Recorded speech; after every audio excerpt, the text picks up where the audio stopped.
Good morning students, कैसे हैं आप सभी। आपके अपने YouTube चैनल फिजिक्स पॉइंट में आपका एक बार फिर से स्वागत है। आप इस चैनल को ज़्यादा से ज़्यादा सब्सक्राइब करें, वीडियोस को लाइक करें, शेयर करें और नए वीडियोस के लिए बेल आइकन को प्रेस कर दें, जिससे जितने भी वीडियोस मैं डालूंगा उनके लिंक मुझे आप तक भेजने की जरूरत नहीं पड़ेगी। आपके पास लिंक अपने आप पहुंच जाएगा। राइट, आज के लेक्चर की बात करते हैं। अभी तक ये आज 8वां लेक्चर है। अभी तक अपन सेकंड चैप्टर स्टार्ट कर चुके थे। सेकंड चैप्टर में गाउस के नियम और उसके अनुप्रयोग अपन ने स्टार्ट किए थे और गाउस के नियम के 3 अनुप्रयोग आप कर चुके हो। गाउस के नियम के 3 अनुप्रयोग में आपने अनंत आवेशित रैखिक तार के कारण, अनंत आवेशित कुचालक परत के कारण और अनंत आवेशित चालक परत के कारण विद्युत क्षेत्र की तीव्रता का परिकलन आपने गाउस के नियम के अनुप्रयोग से कर लिया। तो तीनों डेरिवेशन मैंने एक ही वीडियो में, एक ही लेक्चर में आपको कवर कराया। राइट, अब आज के लेक्चर में अपन गाउस के नियम का चौथा अनुप्रयोग देखेंगे और इस अनुप्रयोग में अपन गोलीय कोष लेंगे। गोलीय कोष का मतलब होता है, आपने अगर देखा हो तो सॉफ्ट टेनिस की बॉल ऊपर रबड़ या एक प्लास्टिक की बॉल, उसमें क्या होता है, ऊपर प्लास्टिक होती है, अंदर वायु होती है और बाहर वायु होती है, तो एक लेयर होती है, वो 2 डायमेंशनल लेयर कहलाएगी गोलीय कोष। जब गोलीय कोष को आवेश दिया जाता है तो आवेश उस गोलीय कोष की सतह पर एक समान रूप से वितरित हो जाता है। अंदर पदार्थ नहीं है, इसलिए अंदर आवेश की मात्रा भी नहीं होती है। इस चीज का आपको ध्यान रखना। राइट, तो अपन क्या करेंगे, एक गोलीय कोष के कारण विद्युत क्षेत्र की तीव्रता का परिकलन करने की कोशिश करेंगे। तो ये 4th एग्जांपल है बेटा गाउस के नियम का अनुप्रयोग। एक समान आवेशित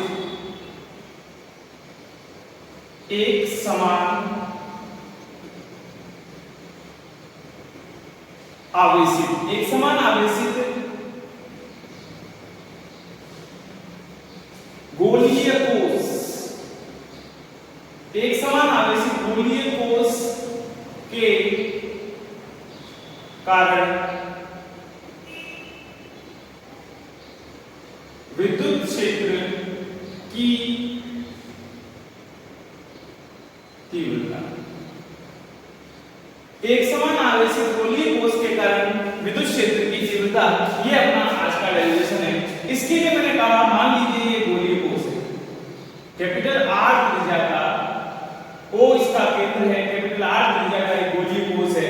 इसको अगर आवेश दिया, धनात्मक Q आवेश दिया, तो यह आवेश इसकी सतह पर एक समान रूप से वितरित हो जाता है, जिसका पृष्ठ आवेश घनत्व सिग्मा लेना पड़ेगा। यहाँ आयतन आवेश घनत्व नहीं लेंगे, यहाँ भी पृष्ठ आवेश घनत्व ही लेंगे। क्या लिखना पड़ेगा, माना कैपिटल R त्रिज्या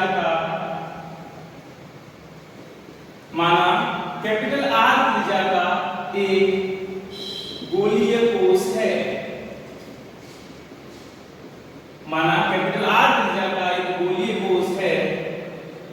जिसे Q आवेश देने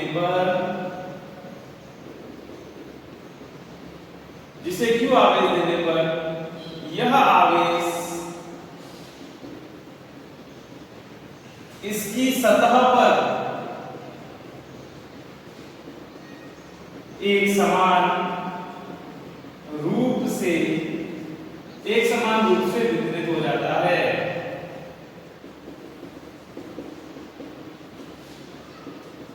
माना इसका पृष्ठ आवेश घनत्व सिग्मा है। ये इसका पृष्ठ आवेश। अब अपन इस गोलीय कोष की 3 स्थितियों पर विद्युत क्षेत्र की तीव्रता का परिकलन कर सकते हैं, समझेगा।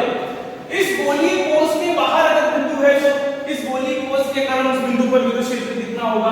गोलीय कोष की सतह पर अगर बिंदु है तो इस गोलीय कोष के कारण सतह पर विद्युत क्षेत्र कितना होगा, और अगर बिंदु जो है वो गोलीय कोष के भीतर है, अंदर है, तो विद्युत क्षेत्र कितना होगा। ये तो 3 स्थितियां होंगी। देगा, इस गोलीय कोष के कारण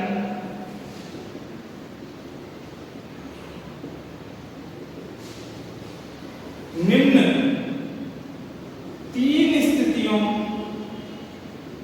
में विद्युत क्षेत्र की तीव्रता का परिकलन कर सकते हैं। कौन कौन सी निम्न 3 परिस्थितियां होंगी मैंने आपको बताई हैं। पहली स्थिति है बेटा, पहली स्थिति है जब या गोलीय कोष के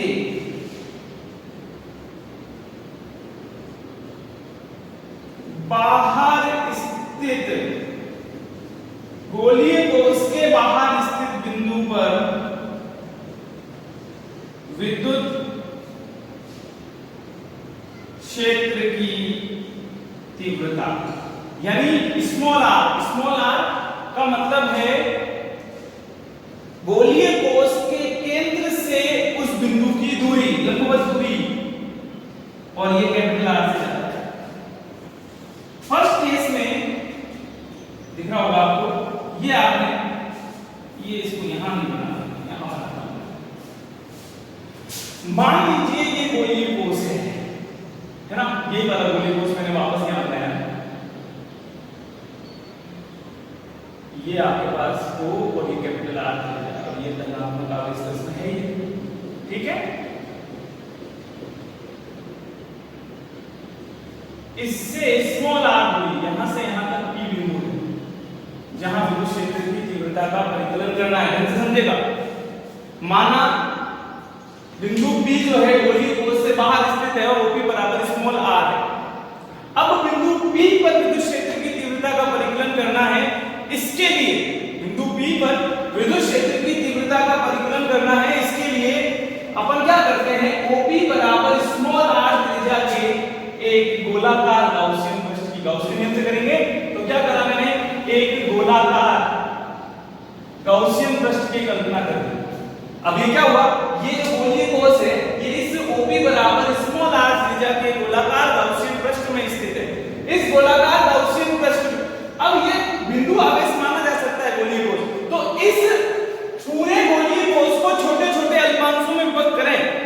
तो जैसे यहां इस बिंदु P पर इस गोलीय कोष के कारण विद्युत क्षेत्र और क्षेत्रफल सदिश दोनों ही, विद्युत क्षेत्र और क्षेत्रफल सदिश दोनों ही एक दूसरे के अनुदिश होंगे, क्योंकि विद्युत क्षेत्र जो होता है धनात्मक आवेश के कारण पृष्ठ के तल के लंबवत बाहर की ओर होता है, और क्षेत्रफल सदिश भी उस बिंदु पर खींची गई स्पर्श रेखा के अभिलंबवत होता है। तो यहाँ E वेक्टर और ds वेक्टर एक दूसरे के अनुदिश होंगे। अगर आप भी यहाँ लोगे तो यहाँ भी लोगे तो भी अनुदिश होगा, यहाँ लोगे किसी भी स्थान पर बिंदु P लोगे उस स्थान पर E और ds एक दूसरे के क्या होंगे, लंबवत। मतलब क्या किया मैंने, यहाँ एक अल्पांश लिया, ये ds क्षेत्रफल, और ऐसे ही अपन पूरे भाग के कारण मानेंगे तो सबके कारण विद्युत क्षेत्र और क्षेत्रफल सदिश जो होंगे वो एक दूसरे के अनुदिश ही आएंगे। तो अब मैं क्या करूंगा, सबसे पहले मैं लगाऊंगा बंद गाउसियन पृष्ठ से निर्गत फ्लक्स, बंद गाउसियन या बंद पृष्ठ से निर्गत फ्लक्स। बंद गाउसियन पृष्ठ से निर्गत फ्लक्स phi E जो होगा वो क्या हो जाएगा, close integral E vector dot ds vector. अब आप इसको पूरे को पृष्ठ एक ही माना है अभी आपने, तो ये हो जाएगा E ds cos 0 degree, phi E बराबर, E बाहर आ जाएगा, क्लोज इंटीग्रल ds अंदर बच जाएगा, phi E बराबर E और ये हो जाएगा 4 pi r। अब गाउस के नियम से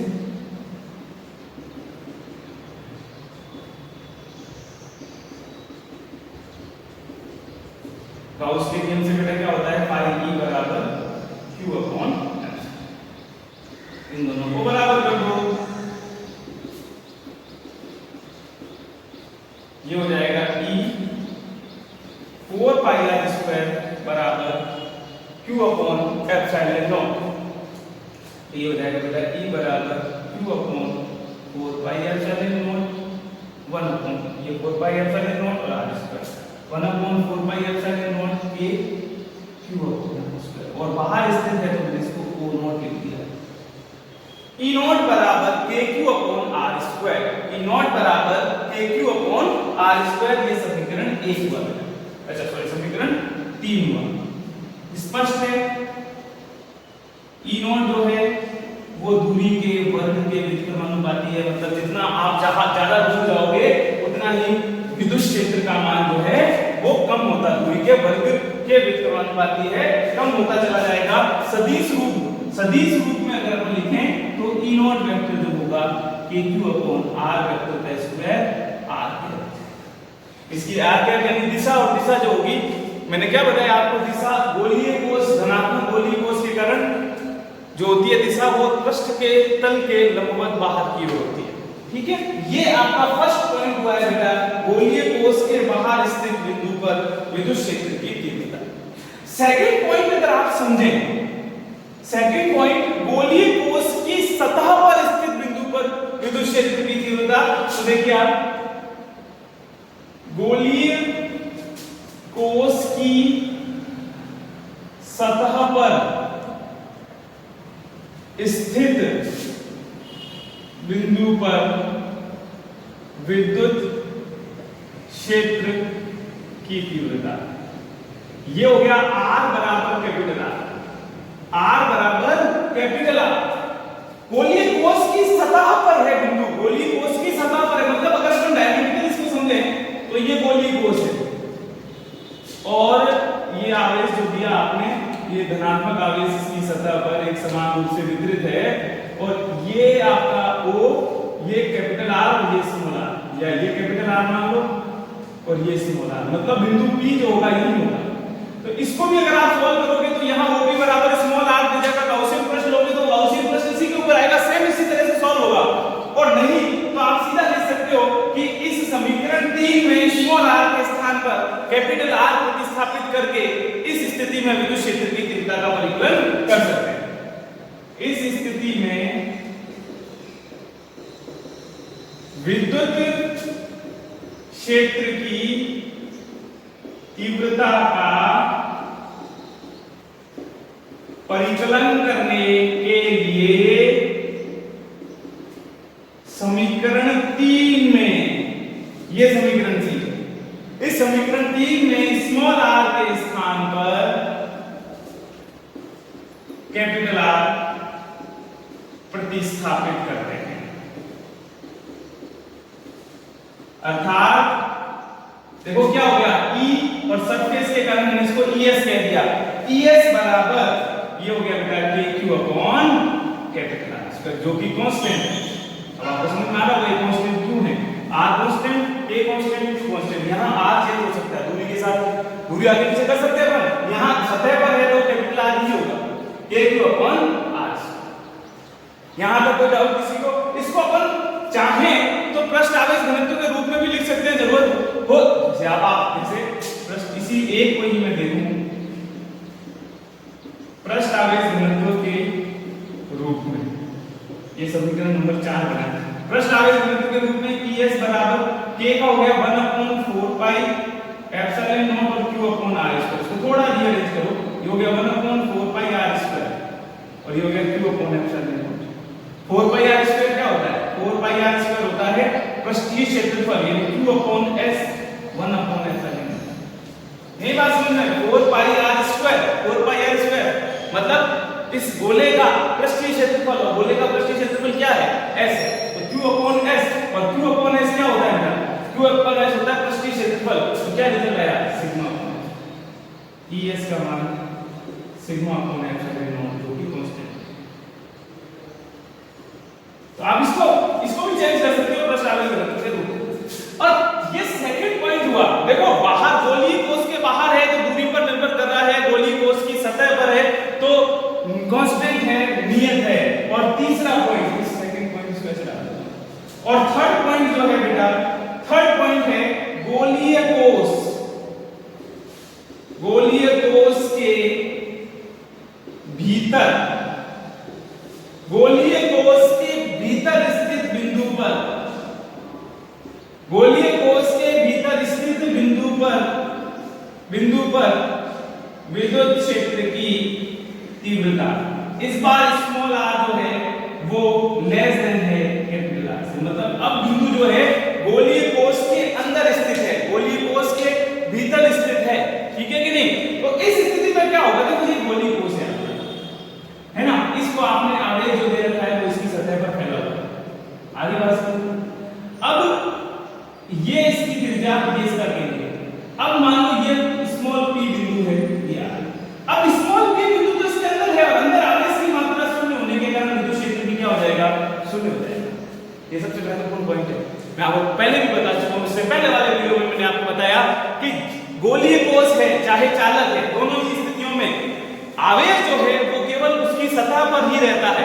आवेश कहां रहता है, उसकी सतह पर ही रहता है, इसलिए इसके अंदर आवेश की मात्रा क्या हो जाएगी, शून्य हो जाएगी। चूंकि गोलीय कोश, चूंकि गोलीय कोश के कारण, क्योंकि गोलीय कोश में आवेश की मात्रा शून्य है, अतः गोलीय कोश में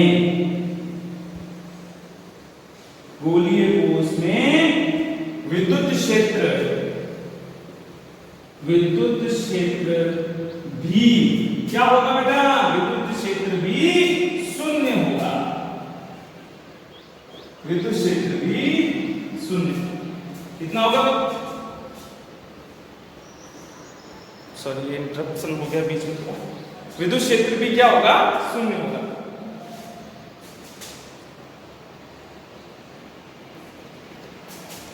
सॉरी थोड़ा सा चल जाएगा।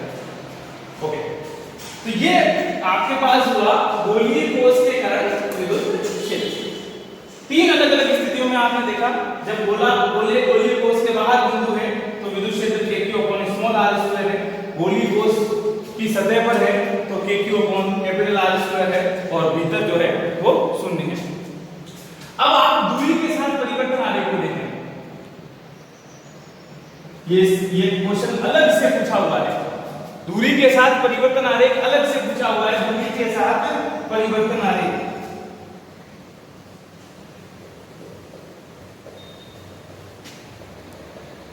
दूरी के साथ परिवर्तन आरेख जो है ये देखिए, यहां मैंने एक ये गोलीय कोश का मध्य बिंदु O ले लिया, गोलीय कोश का मध्य बिंदु O लिया मैंने, ठीक है, दिख रहा है आप लोगों को, गोलीय कोश का मध्य बिंदु O लिया। इसमें मुझे ऐसा लग रहा है लाइट का फोकस पड़ रहा होगा तो आपको शायद नहीं दिख रहा हो, यहां बनाता हूं इसको, यहां से थोड़ा ऊपर बनाते हैं।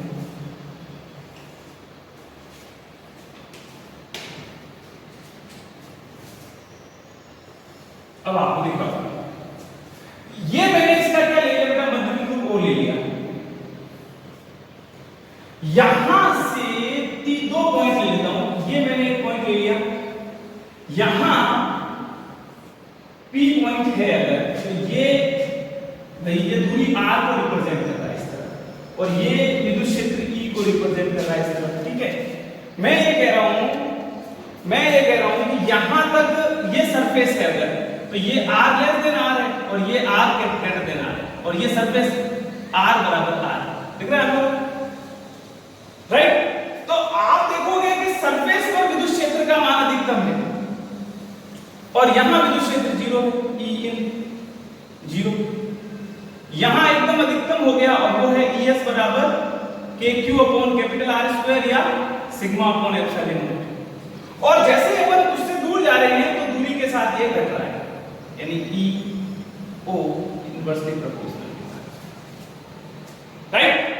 तो ये इसका, अब आप कैसे ये इस तरफ बनाए, तो इस तरफ बनाने का मतलब ये है कि इस तरफ बनाने का मतलब ये है कि पॉइंट P जो आप इधर ले रहे हो अगर इधर हो तो कोई एक ही बात है बेटा, ये सरफेस को बता रहा है R बराबर capital R less than R और R ग्रेटर देन, तो यहां तक विद्युत क्षेत्र फिर शून्य है, ये वही पॉइंट है, दोनों तरफ बता रखा है, ये E = 0, यहां अधिकतम हो गया ES बराबर kq/R² या सिग्मा अपॉन एप्सिलॉन नॉट, और यहाँ से ये दूरी के साथ घटेगा ई नॉट।